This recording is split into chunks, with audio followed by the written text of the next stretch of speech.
E eu confesso que eu me arrependi um pouco de ter feito o vídeo do primeiro filme, porque não sobrou muita coisa pra falar aqui. Sejam bem-vindos a mais um pós-créditos. No vídeo de hoje, finalmente é hora de falar da continuação de um dos filmes de maior sucesso dos anos 90. E eu sei que eu tinha prometido a crítica desse filme já faz tempo, mas a semana foi cheia, aconteceu um monte de coisa, teve Game of Thrones, teve Dory, mas de qualquer maneira eu assisti o filme, então eu vou fazer um vídeo da continuação de Independence Day. Eu estou falando de Independence Day, O Ressurgimento. O Ressurgimento se passa aí 20 anos depois dos acontecimentos do primeiro filme. A passagem de tempo do filme é a mesma da vida real. Desde que os humanos derrotaram os alienígenas, a tecnologia alienígena que ficou aqui foi utilizada para ajudar a humanidade a avançar tecnologicamente como eles nunca esperavam. Todo mundo está unido, as nações estão unidas, não há mais guerra, todo mundo está feliz, está todo mundo bem, está tudo muito bom, até que eles descobrem que uma nave alienígena que ficou aqui na Terra enviou um pedido de socorro para o espaço. E com isso os aliens vão voltar ainda mais fortes. Ninguém pediu por esse filme, né? Convenhamos, na década de 2010, quem estava pensando, nossa, eu não vejo a hora de fazerem uma continuação de Independence Day? Ninguém estava interessado em saber. Lá nos anos 90, talvez, né, quando o primeiro filme saiu e ele fez mais de 800 milhões de dólares em bilheteria, as pessoas talvez estivessem pensando, estivessem esperando aí uma continuação. Mas como ela não aconteceu, bola pra frente, o povo superou, o filme ficou lá nos anos 90, mas o Roland Emmerich decidiu aí retomar a história lá de 1996. E eu acho que ele fez isso porque ele estava com vontade de destruir o mundo de novo, e ele preferiu ser honesto e fazer uma continuação real de um filme que ele já fez, ao invés de fingir que ele está fazendo uma produção original e repetir tudo que ele faz em todos os filmes de desastre que ele dirige, né? Então, ao invés de repetir todos os outros filmes que ele já fez, ele preferiu repetir somente um, o próprio Independence Day. Porque o Ressurgimento tem a mesmíssima estrutura de roteiro do primeiro filme, o que não é um defeito a princípio. É sim uma limitação não muito bacana, mas se o diretor está fazendo ali uma continuação e pega a estrutura de roteiro de um filme anterior ali da franquia, mas consegue contar uma história bacana, traz personagens legais e acrescenta algo de novo naquele universo, pra mim tá valendo. É o caso, por exemplo, de Despertar da Força, que a gente viu no final do ano passado, de Creed, que a gente viu no começo desse ano. Mas Uma Nova Esperança e Rock um Lutador, que são os filmes ali dos quais o Despertar da Força e Creed pegou a estrutura de roteiro, são filmes excelentes. O que não é o caso do primeiro Independence Day. Aquele é um filme divertido, mas não é divertido exatamente porque o roteiro é genial, as atuações são muito boas. Então pegaram uma estrutura de roteiro que já não era lá grande coisa e utilizaram ela nesse novo filme, mudando os personagens e contextualizando certas situações. Só que a situação consegue ficar ainda pior, porque como eu disse, você repetir a estrutura de roteiro não é um problema, desde que você apresente novos personagens que sejam legais, desde que a história seja muito boa e de que você traga algo de novo para aquele universo. E Independence Day, o Ressurgimento, não faz nenhuma dessas três coisas. Para começar, já tinham muitos personagens ali no primeiro filme. Todo mundo que sobreviveu no primeiro, com exceção do Will Smith, está de volta nesse segundo. E além desses personagens que sobreviveram no primeiro, ainda tem mais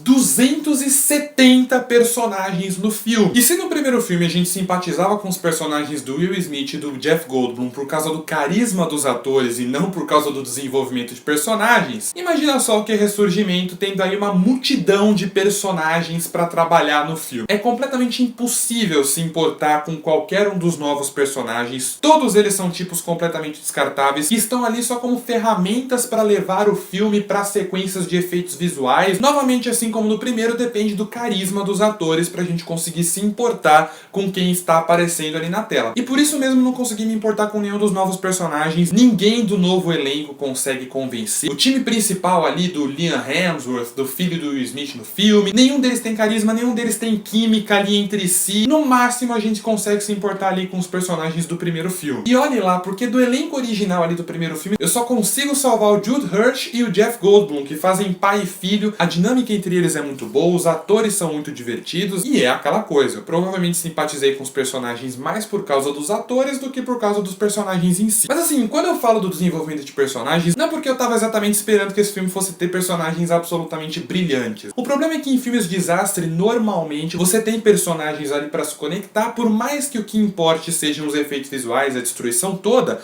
É importante ter pelo menos um personagem com quem a gente se importe durante o filme. E esse filme não tem nenhum. Agora, justiça seja feita, eu disse que esse filme não trazia nada de novo em relação ao primeiro. E não é bem assim. Na verdade, ele traz ali um elemento novo, né, que o primeiro filme não tinha. Só que esse elemento novo no plot do segundo filme faz ele deixar de ser uma bobagem inofensiva igual ao primeiro e transforma ele numa completa idiotice. Esse segundo filme, se você parar pra pensar nele durante um minuto, ele é completamente bobo, obviamente. Só que assim, o primeiro ato do filme é uma bobagem inofensiva. A gente ouve um monte de absurdos, os diálogos são tosquíssimos, a gente revê ali os personagens clássicos e alguns novos, os efeitos visuais estão ali, a cada 5 minutos um personagem faz alguma tiradinha legal, ou que tenta ser legal, e é lógico, como manda a cartilha, tem uma sequência de destruição gigantesca e impressionante, como esse filme obrigatoriamente deveria ter. Só que até aí tudo bem. Quem entrou no cinema pra ver Independence Day e o Ressurgimento já sabia que ia encontrar esse tipo de coisa. Só que aí no começo do filme aparece um negócio ali meio misterioso, ninguém entende muito bem o que é. E no segundo ato a gente tem a revelação do que foi aquele negócio esquisito que apareceu no começo do filme, que eu não vou entrar em detalhes aqui pra quem não viu, pra não dar spoiler. E aí esse elemento que é revelado no segundo ato é a grande novidade desse segundo filme. E ele faz duas coisas muito importantes. Ele dá várias informações essenciais pros personagens ali do filme, e ele pega Independence Day e o Ressurgimento e atira ele num espiral interminável de completa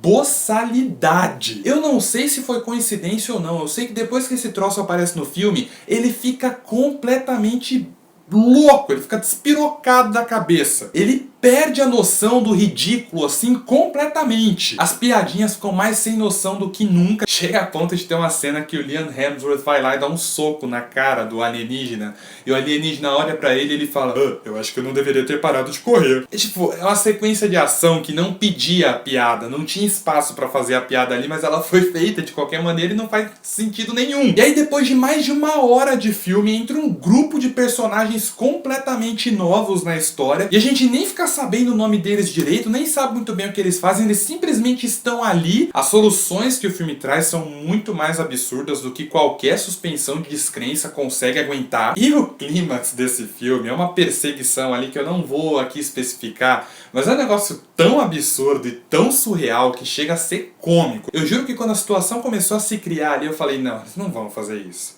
Eles não podem fazer isso. Se você já assistiu o filme, tenta descrever o clímax ali, a cena de ação final, sem dar risada ou sem fazer que a pessoa que está ouvindo dê risada também. E assim, a parte técnica, que era algo que, sem sarcasmo nenhum, era muito competente em Independence Day, lá no primeiro filme em 96, está ótimo em Independence Day e o Ressurgimento. Tá tudo muito bom, os efeitos visuais são bonitos, as cenas de destruição são muito bem feitas, as batalhas espaciais também. Só que aquela coisa, Independence Day está naquela leva de filmes que surgiu entre o final dos anos 90 e o começo dos anos 2000, que se sustentava pura e exclusivamente nos efeitos visuais para impressionar o público. Só que a questão é que já se passaram 20 anos, a gente não se impressiona mais tanto assim com efeitos visuais, então nem isso é um grande mérito de O Ressurgimento. Os efeitos visuais são bons mesmo, só que eles já não impressionam mais como no primeiro filme e passam longe de ser um negócio que empolga a gente. Enfim, Independence Day e O Ressurgimento é um filme completamente inútil, ele não tinha por que existir, ninguém pediu por ele, mas fizeram, e como eu falo com todo filme desnecessário, já que vão fazer, pelo menos façam direito. Mas não foi o caso aqui. Tinham 5 roteiristas, 5, que não conseguiram escrever nada decente. Os atores novos não têm carisma o suficiente pra segurar o filme. Os atores antigos têm carisma, é legal ver eles de volta nesses papéis, mas não o suficiente pra justificar o preço do ingresso pra gente ir no cinema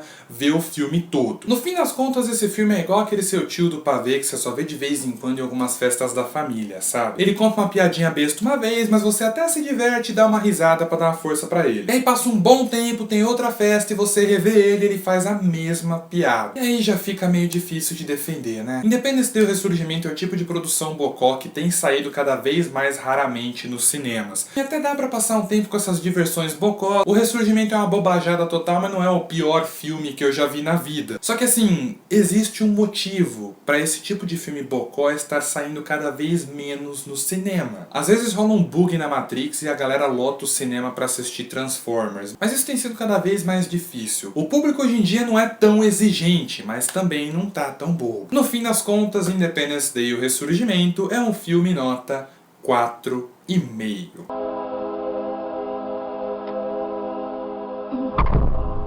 E este foi mais um pós-créditos. Comente aqui embaixo o que você achou de Independence Day: O Ressurgimento. Se inscreva no canal caso você não seja inscrito, porque eu vou ficando por aqui. Até o próximo vídeo. Falou!